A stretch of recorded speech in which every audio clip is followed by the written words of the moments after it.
हिंदू धर्म में पितृपक्ष का बहुत महत्व है। पितृपक्ष 15 दिनों की वह अवधि होती है जिसमें हिंदू अपने पितरों का श्राद्ध, तर्पण और पिंडदान करते हैं। इस वीडियो में मैं पितृपक्ष, उससे जुड़ी भ्रांतियां एवं मिथक के बारे में बात करने वाली हूँ।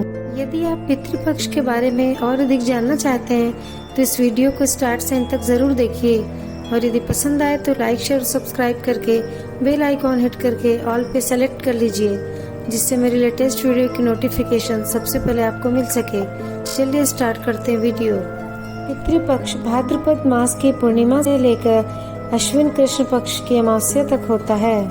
ऐसा माना जाता है कि पितृपक्ष में पितर पृथ्वी पर आते हैं और परिवार के लोगों को आशीर्वाद देते हैं। पितरों के खुश होने पर देवी देवता खुश होते हैं। इस कारण पितृपक्ष में लोग अपने पूर्वजों की मृत्यु तिथि के अनुसार श्राद्ध कर्म करते हैं। ऐसा माना जाता है कि यदि उनका श्राद्ध विधि अनुसार नहीं किया गया तो उनकी आत्मा को शांति नहीं मिलती और पितर नाराज हो जाते हैं। उनके नाराज होने से जीवन में तरह तरह की समस्याएं आने लगती हैं। आइए जानते हैं कैसे हुई पितृपक्ष की शुरुआत।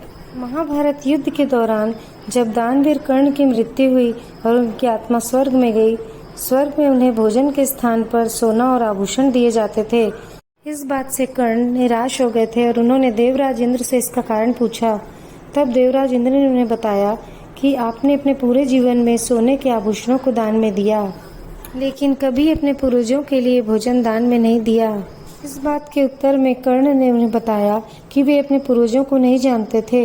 ऐसा सुनने के बाद देवराज इंद्र ने उन्हें 15 दिनों के लिए पृथ्वी पर वापस जाने की अनुमति दी ताकि वे अपने पूर्वजों को भोजन दान कर सकें।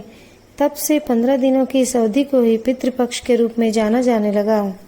हमारे समाज में पितृपक्ष से जुड़ी बहुत सारी भ्रांतियां हैं। हम में से अधिकांश लोग केवल पिता और पिता के पक्ष के लोगों को ही पितर के रूप में मानते हैं, जबकि हिंदू धर्म के अनुसार पितृपक्ष की 3 पीढ़ियों और माता पक्ष की 3 पीढ़ियों तक को पितर माना जाता है और उनके लिए तर्पण, श्राद्ध, पिंडदान आदि किया जाता है। इसी तरह हमारे समाज में यह भी भ्रांति है कि पितृपक्ष में कोई भी नया काम नहीं करना चाहिए, न ही नया घर बनवाना चाहिए, जबकि ऐसा करने में कोई दोष नहीं है। इसका असल कारण है स्थान परिवर्तन। ऐसा माना जाता है कि पितरों की मृत्यु के बाद वे उसी स्थान पर लौटते हैं जहां उनकी मृत्यु हुई हो, और अगर उन्हें परिजन उस स्थान पर नहीं मिलते तो उन्हें तकलीफ होती है। यदि आप अपने पूर्वजों का श्राद्ध श्रद्धा पूर्वक कर रहे हैं तो उन्हें आपके घर खरीदने से कोई परेशानी नहीं होती। इसी तरह पितृपक्ष में नया वाहन नहीं खरीदना चाहिए, ऐसा भी कहा जाता है। वाहन खरीदने में कोई बुराई नहीं है, शास्त्रों में इस बात की मनाही कहीं नहीं है। बात सिर्फ इतनी है कि जब आप शोक में होते हैं तो किसी के प्रति दुख प्रकट करते हैं, जश्न नहीं मनाते। ऐसा भी माना जाता है कि पितरों का श्राद्ध केवल पुरुषों द्वारा किया जाता है, पर ऐसा नहीं है। जिस घर में पुरुष या पुत्र न हो वहाँ महिलाएं या पुत्रियां यदि श्रद्धा पूर्वक पिंडदान, श्राद्ध कर्म इत्यादि करती हैं तो इससे पितर प्रसन्न होते हैं और उन्हें आशीर्वाद देते हैं। क्योंकि माता सीता ने भी वनवास के समय फल्गु नदी के किनारे अपने ससुर राजा दशरथ का पिंडदान किया था, तब से यह माना जाने लगा कि कोई भी पितरों का पिंडदान कर सकता है। श्रद्धा पूर्वक किए गए पिंडदान से पितर तृप्त होते हैं।